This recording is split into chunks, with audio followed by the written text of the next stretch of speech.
Henry's Freedom Box, okay? And it's a true story from the Underground Railroad. Do you know what the Underground Railroad is? No?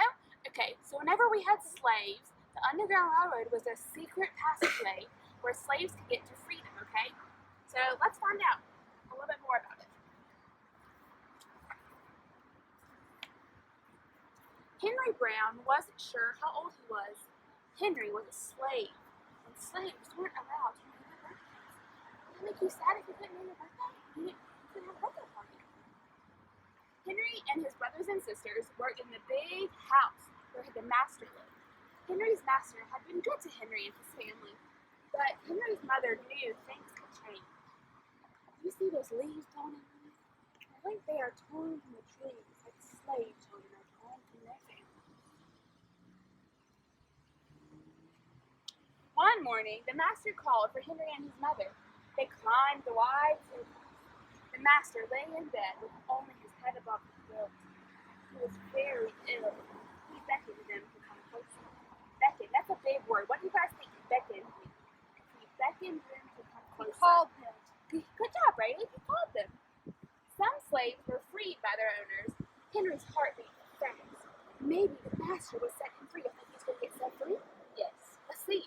No. But the master said, "You are a good worker, Henry. I am giving you to my son. You must obey him and never tell a lie." So did Henry get set free? Nope, No, he did not. Henry nodded, but he didn't say thank you. That would have been a lie. Henry was sad, wasn't he? Later that day, Henry watched a bird soar high above the trees. Free bird, happy bird, Henry thought. Henry said goodbye to his family. He looked across the field. The leaves swirled in the wind. Henry's leaving his family. Okay, so in your hands I gave you a tobacco leaf. Or it's not a real tobacco leaf, but we're going to pretend it's a tobacco leaf, okay? And Henry's new job, he was making tobacco. So he was taking the tobacco leaf and making tobacco. So let's find out what happened with Henry in the tobacco factory. Henry worked in his new master's factory. He was good at his job. "Don't tear that tobacco leaf," the boss yelled at the new boy. He poked the boy with a stick. "If you make a mistake, the boss would beat you." Isn't that horrible? Henry was lonely. One day he met Nancy, who was shopping for her mistress. They walked and talked and agreed to meet again. Henry felt like singing, but slaves didn't dare sing in the streets. Instead, hummed all the way home. Can y'all hum for me? Months later, Henry asked Nancy to be his wife. When both their masters agreed, Henry and Nancy were married. Soon there was a little baby, then another, and another. Henry knew they were very lucky. They lived together, though they had different masters. Back in slave times, you usually didn't get to marry people outside of your people who lived with you because you were a slave and you were owned by somebody, so you weren't treated very well. So Henry got married. Right, Henry is married. He has kids now. But Nancy was worried. Her master had lost a great deal of money. "I'm afraid he will steal our children," she said. Henry sat very still. Henry worked hard all morning. He tried to forget what Nancy had said.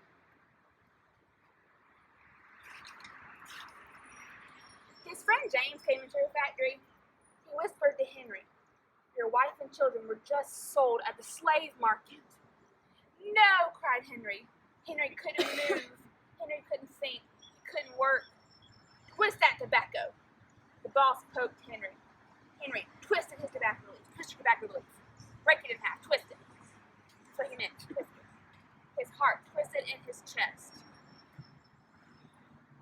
At lunchtime, Henry rushed to the center of town. A large group of slaves was tied together. The owner shouted at him. Henry looked for his family. "Father, father!" Henry watched his children disappear down the road. Where was Nancy? He saw her at the same moment she saw him. When he wiped away his tears, Nancy too was gone. Wouldn't you guys be sad if you got sold from your parents? Yeah, moved all the way to town. Henry no longer sang. He couldn't hum. He went to work, and at night he ate supper and went to bed. Henry tried to think of happy times, but all he could see were the carts carrying away everyone he loved. Henry knew he would never see his family again. Isn't that so sad?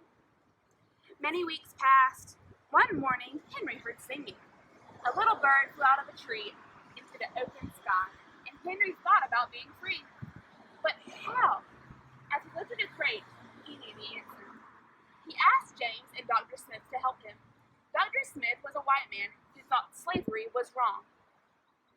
They met early the next day at an empty warehouse. Henry arrived with a box.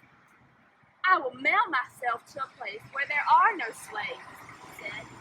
James stared at the box, then at Henry. "What if you cough and someone hears you?" "I will cover my mouth and hope," Henry said.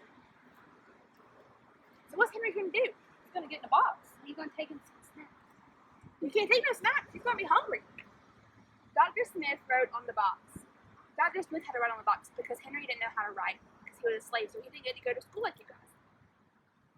To William H. Johnson, Ark Street, Philadelphia, Pennsylvania. Henry would be delivered to friends in Philadelphia. Then he printed on the crate in big letters, "This side up with care," so that way the people would know which way the box went. Henry needed an excuse to stay home, or the work boss would think he had run off. James pointed to Henry's sore finger, but Henry knew it wasn't bad enough. He opened a bottle of oil of vitriol. "No!" cried James. Henry poured it on his hand. It burned his skin to the bone. So basically what happened to Henry was he had this, it was kind of like an oil, but it was very acidic. So whenever he poured it on his hand, it just, you ever burned yourself like on the stove or something? It burned all the way through his hand. No, that was horrible. Now the boss would have to let him stay home. Dr. Smith bandaged Henry's hand. They arranged to meet the next morning at 4 o'clock. 4 o'clock. That's early. The sun was not yet up when Henry climbed into the box. "Ready," he said. James nailed down the lid. Dr. Smith and James drove to the station. The railway clerk tipped the box over and nailed a paper to the bottom. Dr. Smith begged the clerk to be careful, but they didn't listen. They threw the box into the baggage car. Now, what would happen if you were thrown into a car? What would happen? You'd be like this, wouldn't you? Whoa. Yeah, you're right. Hours passed. Henry was lifted up and thrown again, upside down. He heard waves splashing. This must be the steamboat headed to Washington, D.C. The ship rode smoothly, but Henry was still upside down. You know, whenever you lay off your bed and have your head down, it kind of starts hurting after a while, doesn't it? Can you imagine being like that for hours and hours and hours? Yeah, I know. Blood rushed to his head. His face got hot. His eyes ached. He thought his head would burst, but he was afraid to move. Someone might hear him. What would happen if someone heard him? He would be in trouble. He would be in a lot of trouble. You're right, really. "Tired of standing," someone said. "Why don't we move the box and sit on it?" said another. Henry held his breath. Could they be talking about his box? Henry was pushed. The box scraped the deck. Now he was on his right side. Now he's on his left. And suddenly, he was right side up. "What do you think is in here?" said the first man. "Mail, I guess," said the other. "I am mail," thought Henry, "but not the kind they imagine." Henry was carried off the steamboat and placed in a railroad car, this time head up. He fell asleep to the rattling song of the train wheels. Have y'all ever been on a train? Nope, me either. He awoke to a loud knocking. "Henry, are you all right in there?" "All right," he answered. The cover was pried open. Henry stretched and stood up. 4 men smiled at him. Welcome to Philadelphia. Henry had arrived at his safe place, hasn't he? At last, Henry had a birthday. March 30th, 1849. First day of freedom. And from that day on, he also had a middle name. Everyone called him Henry Fox Brown. And that's the end of our story.